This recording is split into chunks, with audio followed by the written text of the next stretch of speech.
A blessed day mga kaibigan. At mega love shout out po sa inyong lahat. Ako po si Tech Shider. Welcome po sa aking YouTube channel. Muli po akong narito para magbigay ng aking pananaw sa nangyayari sa ating bansa. Sa abalang pagbabangaya ng kampo ni Digong Duterte at ng administrasyon government ni BBM, ay ang taong bayan ang naaapektuhan. Palamura, maangas at hinamak pa ang ating Diyos Ama, itong si Digong Duterte.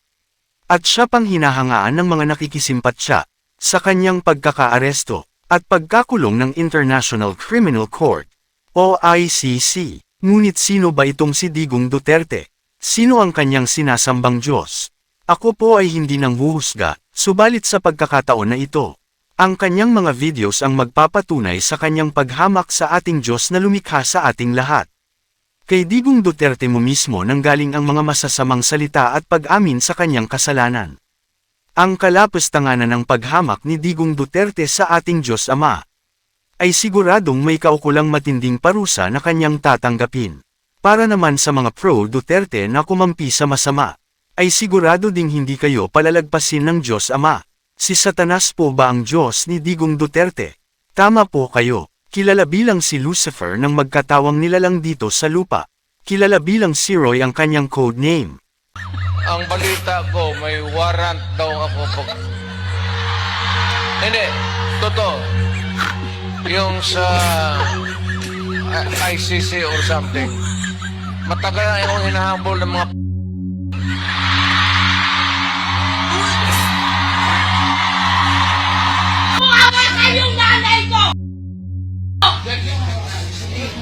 Yung mga sundalo, tanungin ko kayo, anong kasalanan ko? Matanong nga. John Rodrigo Roa Duterte. That's my first middle name is Roa. His surname is Duterte. Ang mga politiko ay hindi dapat sambahin. Dahil hindi naman sila ang Diyos. Ang mga ibang tao ay nahihibang na dahil sa pagsuporta nila kay Digong Duterte, na may kinakaharap na criminal charges. Sa ICC, mapapanood sa mga video clips ni Digong Duterte kung paano niya hamunin ang International Criminal Court o ICC.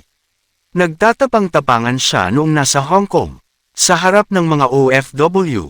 Ngunit nang siya ay dumating dito sa ating bansa, siya ay nagmukhang tameme, nang siya ay arestuhin, at tinanong pa niya kung ano ang kanyang kaso. Samantalang siya ay binigyan ng warrant of arrest ni Police General Nicolas Torre. Puno ng drama ang ginagawa ng mga Duterte family, lalo na sa pag-asam nila sa simpatya ng taong bayan. Subalit marami din tao ang naninindigan at sumusuporta sa katotohanan. Inyo pong kilalanin at yakapin ang ating Divine Lupasag Royal Couple.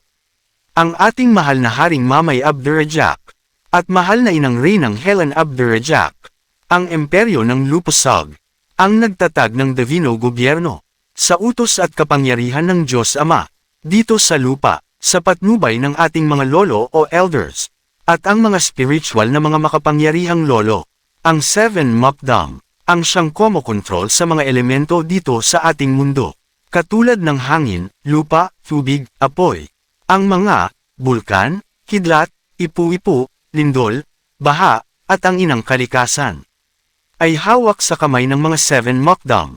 Anumang parusa ay kanilang pwedeng maigawad dito sa ating mundo ay matutupad. Si Allah o ang ating Diyos, na may likha ng lahat, at ang ating mahal na inang Birheng Maria, ang nasa likod ng ating beloved Lupasag Royal Couple, dahil sila ang the chosen one. Sila ang binigyang ng kapangyarihan at otoridad para mamuno dito sa ating mundo. Mega love shout out po sa lahat ng mga nagkokomento ng positibo. Maraming salamat po sa inyong pagsubaybay. Maraming salamat po sa inyong pagmamahal at pagsuporta sa ating mahal na Haring Roger Mamay. At sa ating mahal na inang Reynang Helen Abdurrahjak Elizabeth III. Please like the video to support, at inyong i-share sa inyong social media communities. At kindly subscribe kung kayo po ay bago sa aking YouTube channel. God bless.